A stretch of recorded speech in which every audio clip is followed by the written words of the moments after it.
Good afternoon, welcome back to my channel. আশা করছি তোমরা সবাই ভালো আছো, আমিও ভালো আছি। তো সকাল থেকে সেরকম কিছু শেয়ার করা হয়নি। আজকে আমি প্রথম শ্বশুরবাড়িতে চিকেন রান্না করেছি, সেটাও তুলতে আমি ভুলে গেছি। তো যাই হোক, এখন আমি যাচ্ছি যে আমার মামা শ্বশুরমশাইদের বাড়ি। তো ওখানে আমি আর মাই যাচ্ছি, অত ছুটি পাইনি।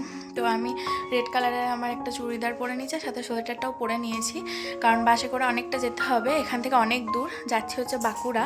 তো এই প্রথমবার আমার বাঁকুড়া জেলা যাওয়া, তো সবটাই তোমাদের সাথে শেয়ার করব। তো সঙ্গে থাকো আর দেখতে থাকো, আশা করি তোমাদের ভিডিওটা খুব ভালো লাগবে। ও বাড়ি থেকে টোটোয় করে এখন যাচ্ছি হচ্ছে পাঞ্জাবি মোড়। তো পাঞ্জাবি মোড় থেকে একটুখানি গিয়ে যে ব্রিজটা আছে, ওই ব্রিজের কাছটাতেই দাঁড়াতে হয়। এসবিএসটিসি এর বাসগুলো ওই দিক দিয়েই যাওয়া আসা করে। তো ওখানেই দাঁড়িয়ে থাকতে থাকতে তারপরে ও ফোন করলো, দিয়ে বললো যে আমিও যাচ্ছি। ও একবার এসেছিলো দেখা করতে, ও যদি ছুটি পেতো একসাথে যদি যেতে পারতাম ভালো হতো।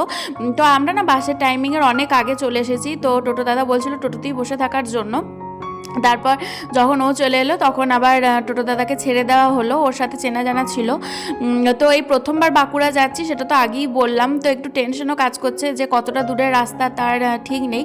আর বাসটাতে জামাইবাবুর সাথে চেনা জানা ছিল, তো জামাইবাবু বলে দিয়েছিল, তো আমরা সিট পেয়ে গেছিলাম। আর রানীগঞ্জে বাসটা মোটামুটি ফাঁকাই ছিল, কিন্তু দুর্গাপুর থেকে না যারা টিকিট কাটে, তো সেই বাসের মানে সিট নাম্বার অনুযায়ী তারাই বসে, আর যদি অন্য কেউ বসে তাদেরকে তুলে দেওয়া হয়।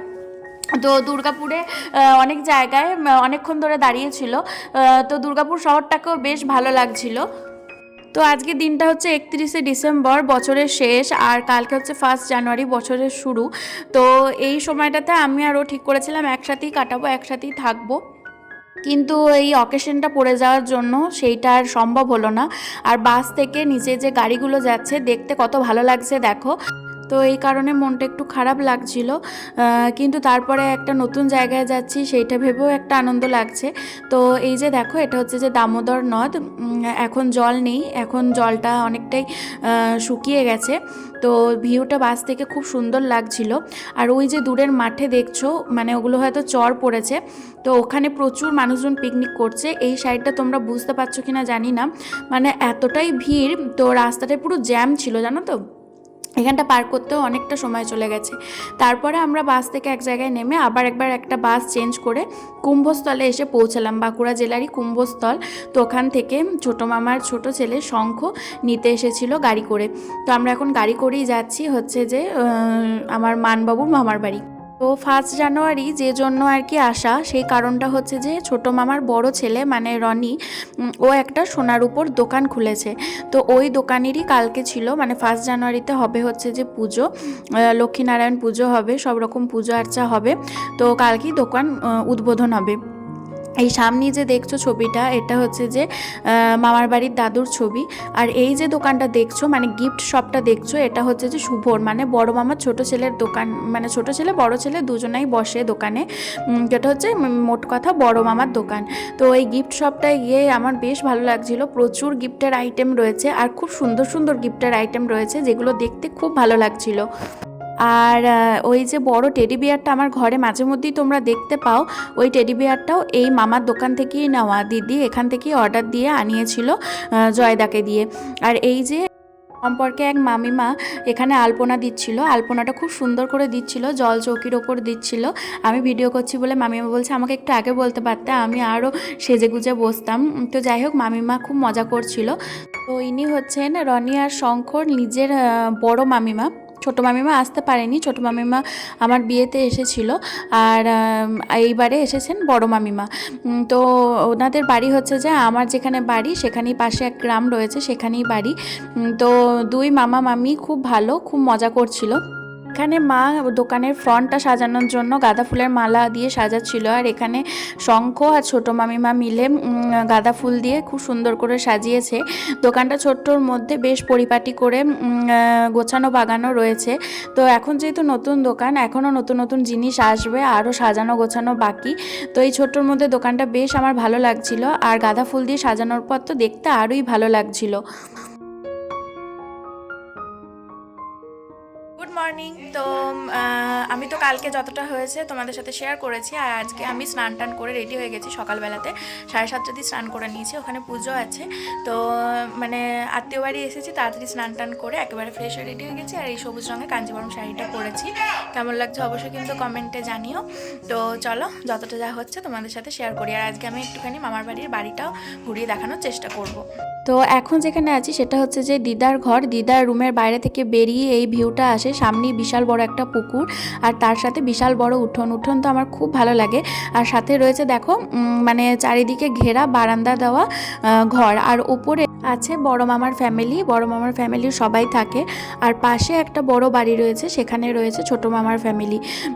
তো সব মিলিয়ে দুটো বাড়ি আর কি, খুব সুন্দর আর খুব সুন্দর করে সাজানো গোছানো। আমার বেশ ভালো লাগছিল, আর এখানকার পরিবেশটা দারুণ লাগছিল। এই যে দেখো মোরামের রাস্তা, আর এই গোটা পাড়াটাতেই ওই মানে মা বা মামা যাই বলো না কেন, সবারই ফ্যামিলি রিলেটিভরাই থাকে, মানে গোটা গোষ্ঠীর সবাই এখানেই থাকে। আশেপাশে সব ঘরবাড়ি করে নিয়েছে আর কি, সব ছড়িয়ে ছিটিয়ে রয়েছে।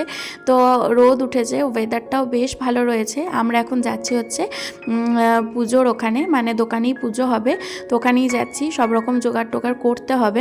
অর্ধেক কাজ তো সবাই এগিয়ে রেখেছে, কিন্তু ওই ফল কাটা এগুলো আর কি করবো বলে সকাল সকাল স্নান টান করে ফ্রেশ হয়ে একেবারে রেডিও হয়ে গেছি, এবার যাচ্ছি। আর এই যে এইটা হচ্ছে যে মাসি, মানে হচ্ছে যে আমার একটাই মাসি হচ্ছে সম্পর্কে, আমার মাসি শাশুড়ি। এখানে দেখো সকাল সকাল রাঁধুনি চলে এসেছে, রান্না বান্না শুরু করে দিয়েছে। তো এখানকার পরিবেশটা এত ভালো লাগছিল, গাছপালা রয়েছে, সামনে পুকুর রয়েছে, অবশ্য পুকুর হওয়ার কারণে ঠান্ডাও রয়েছে। এই যে এটা হচ্ছে যে দিদা, তো দিদাকেও একটু ভিডিওতে ক্যাপচার করে নিলাম। আর এটা হচ্ছে যে শঙ্করের গাড়ি, মানে ছোট মামার গাড়ি।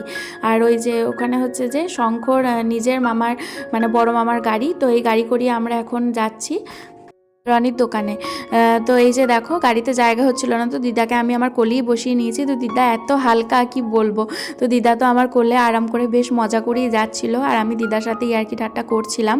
তো এই সময় আমি গ্রামের পরিবেশটাও একটু দেখিয়ে দিই। আগের দিন তো সন্ধেবেলায় এসেছি, অন্ধকার হয়ে গেছিলো, ঠিকঠাক দেখানো হয়নি, দেখাতে পারিও নি, অবশ্যই সেটা সম্ভব নয়। তো এখন দেখাচ্ছি, দেখো কত সুন্দর তাই না, গাছপালা, চারিদিকেই পুকুর, বেশ ভালো লাগছিল। আর কিছু কিছু নতুন বাড়িও হয়েছে, যেগুলো দেখতে আরও ভালো লাগছিল। তো এই যে দেখো এখানে ব্রাহ্মণ ঠাকুরও চলে এসেছেন। তো এখানে পুজোর জোগাড়ের জন্য আমি আর আমার বড়দি ভাই, মানে আমার বড় যা হচ্ছেন, মাস্ততো যা, তো ওই যা দুজন মিলে আমরা ফল টল কাটতে শুরু করে দিয়েছি। তো আমার বড়দি ভাই তো আজকেই এসছে, তো খুব গল্প করছিলাম আর মজা করছিলাম। আর এখানে রনি, তারপরে দাদা, তারপরে এই যে এই হচ্ছে আরেক যা, তো সবাই মিলে এখানে দাঁড়িয়ে রয়েছে। তো এখানে বলতে পারো সবাই মোটামুটি ক্যামেরা ফ্রেন্ডলি, আর সবাই জানে যে আমি ভিডিও করি, তো সবাই আমাকে এনকারেজ করে। বিশেষ করে রনি, শঙ্খ, ওরা তো বলে, আর রনি তো বারবার বলছিল তুমি আমার দোকানটাকে সবাইকে দেখাও, যাদের এখানে বাড়ি আর বাইরেও বাড়ি তারা যেন আমার দোকানে আসে। তো যাই হোক, ওটা তো মজা করছিল, আর এইসব মজাগুলো শুনতেই ভালো লাগে। আর ওরা যে এনকারেজ করে এটাতে আমি আরও উৎসাহ পাই। তো আমার রিলেটিভ বলো বা আমার শাশুড়ি মা, ননদ, যেই বলো না কেন, সবাই আমাকে এইগুলোতে এনকারেজ করে। আর ওরা না নিজে থেকে এগিয়ে আসে আর নিজে থেকেই বলে এইটা করো, ওইটা দেখাও, তাহলে এগুলো ভালো লাগবে তোমার দর্শকদের। সত্যি এরকম ফ্যামিলি পাওয়া ভাগ্যের ব্যাপার। তো যাই হোক, সব মিলিয়ে মোট কথা পুজোটাও খুব ভালোভাবে হলো। তো অনেকক্ষণ পর্যন্ত বসেছিলাম, তারপরে যেহেতু 11টা বেজে গেছিলো, সবাই বলল যে খেতে যাওয়ার জন্য। আমি তো যেতে চাইছিলাম না, তারপরে দেখলাম যে না, অনেকটাই বেলা হয়ে গেছে, তারপরে খেতে চলে এসেছি গাড়ি করে। এখানে আমার সাথে ওই মামিমাও এসেছিল।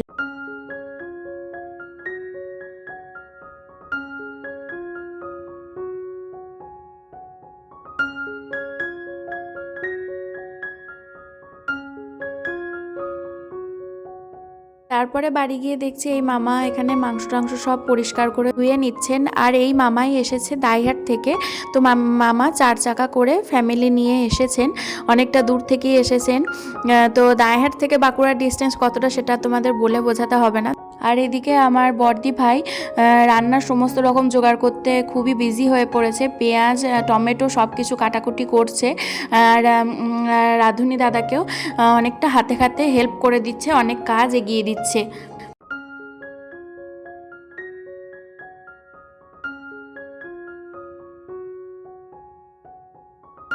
তো এই রাঁধুনি দাদাও খুব গল্প করছিল, মানে রান্নার কি লাগে না লাগে, এটা সেটা, কোথায় কি রান্না করেছে না করেছে, এই গল্পগুলো করছিল।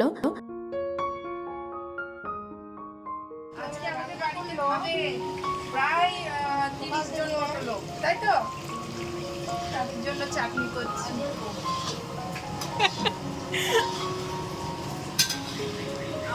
বৌদি ওইটা কোথায়? কালার দেখে কিরকম লাগছে বলবেন দর্শকরা। একদম পারফেক্ট। কাঁচা না পাকা রাঁধুনি বলতে হবে।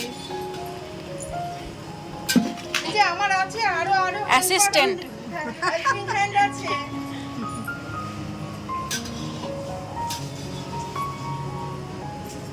সব চলছে তোড়জোড়। রান্না করতে করতে গরম লেগে গেছে, তাই টুপি খুলে ফেলেছি।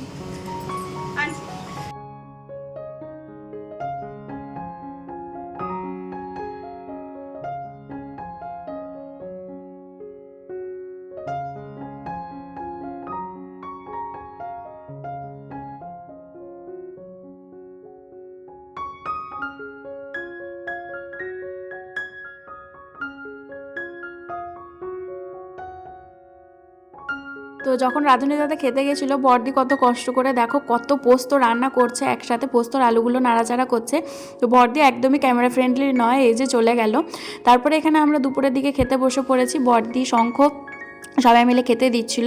আর এখানে দিদাও বসে পড়েছে, আমি অন্তু আর বড় মামিমার সাথে খেতে বসেছিলাম। এখানে ছিল ভাত, এখানে ছিল শাক চচ্চড়ি, তার সাথে ছিল ডাল, আলু পোস্ত, ছিল চিকেন কষা, চাটনি, পাঁপড়, ওগুলো আর তোমাদের সাথে শেয়ার করা হয়নি। তো যাই হোক, দুপুরবেলার লাঞ্চটা বেশ ভালো করে নিলাম। আর ছোটো মামার ওপরের ঘরগুলো তোমাদেরকে একবার শেয়ার করি, এত সুন্দর প্রিন্টেড ওয়ালগুলো করেছে, বেশ ভালো লাগছিল। তো আমি সব রকম ভিডিওগুলো তো মানে করতে পারিনি, তো যেটুকু হয়েছে তোমাদের সাথে শেয়ার করছি। এটা হচ্ছে ডাইনিং প্লেস, আর ওপরে রয়েছে মনে হয় চারটে রুম ছিল, আমার এখন ঠিক মনে পড়ছে না, হ্যাঁ 4টি রুম ছিল হয়তো। তো এক একটা দেয়াল আর কি প্রিন্ট করেছে, বেশ ভালোই লাগছিল, এক একটা দেয়ালের এক এক রকম প্রিন্ট করেছে। আর তার সাথে ব্যালকনিও রয়েছে, বাথরুম রয়েছে।